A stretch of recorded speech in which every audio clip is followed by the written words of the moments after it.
26 centuries ago, a king sat on a throne in what is now Western Turkey and asked a visiting Greek philosopher a simple question: who is the happiest man in the world? He expected the answer to be himself.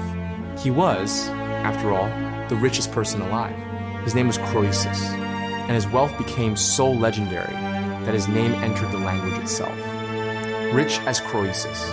We still say it today, even if most people no longer know who he was. Today we're going back to ancient Lydia, to the man who invented money as we know it, built the first great fortune in recorded history, and then lost everything because he misunderstood the most important lesson wealth has ever tried to teach. Lydia was a small but wealthy kingdom on the western coast of Anatolia. It sat where trade routes connected the Greek world to the great empires of the East. Its capital, Sardis, was among the most prosperous cities in the ancient world. Its real advantage was the Pactolus River, which flowed through Sardis carrying electrum, a natural alloy of gold and silver in its sediment. But what the Lydians did with that metal changed the world. Before Lydia, trade relied on barter, or lumps of precious metal that had to be weighed and tested each time. Under Croesus and his father, Lydia began stamping refined gold and silver with a royal seal, a lion's head, guaranteeing weight and purity. These were the world's first true coins. Coinage made commerce faster. A merchant could hand a coin to a trader from Greece, and the trader could trust its value without testing it. Trade accelerated, wealth accumulated, and the kingdom that controlled the coins controlled the economy. Croesus inherited all of this around 560 BC. The gold, the trade routes, the coinage system. Ancient sources describe his wealth in almost mythological terms. Herodotus describes offerings to the oracle at Delphi that included thousands of gold objects and a solid gold lion weighing over 250 kilograms. Croesus funded the temple of Artemis at Ephesus, one of the 7 wonders of the ancient world. By every measure available to him, he had won. Which brings us to the story that made Croesus immortal, and it has nothing to do with gold. According to Herodotus, the Athenian philosopher Solon visited Sardis. Croesus showed him his treasury, then asked the question he was certain he knew the answer to. Tell me, Solon, who is the happiest man you have ever seen? Solon did not say Croesus. He named an obscure Athenian called Tellus, a man who lived well, raised healthy children, served his city, and died bravely. Nobody special, just a man who lived with dignity. Croesus pressed him. Surely I rank at least second? Solon named 2 more ordinary people, then delivered the line that has echoed through philosophy for 26 centuries. Count no man happy until he is dead.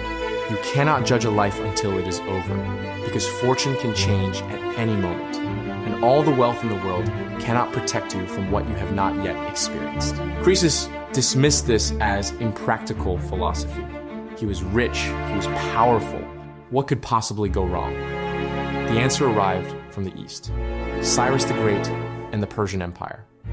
Around 547 BC, Croesus launched a preemptive war against Persia. Before marching, he consulted the oracle at Delphi and received the most famous ambiguous prophecy in history. If Croesus crosses the river Halys, a great empire will be destroyed.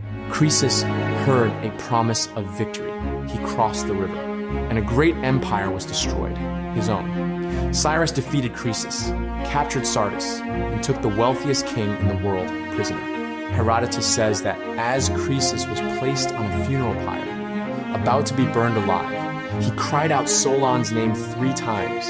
When he explained the warning to Cyrus, count no man happy until he is dead, Cyrus was so struck that he spared him. The lesson is simple and almost universally misunderstood.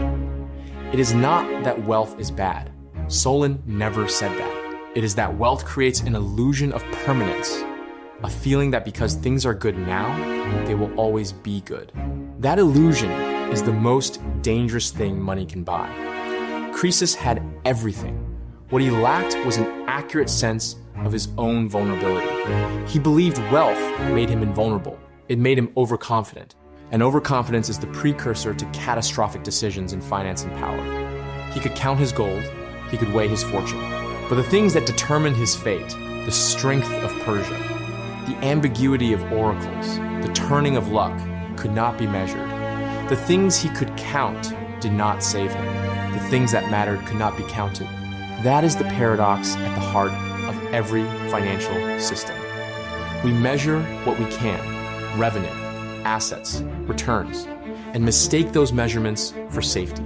But the risks that destroy fortunes are usually the ones that never appeared on a balance sheet until it was too late.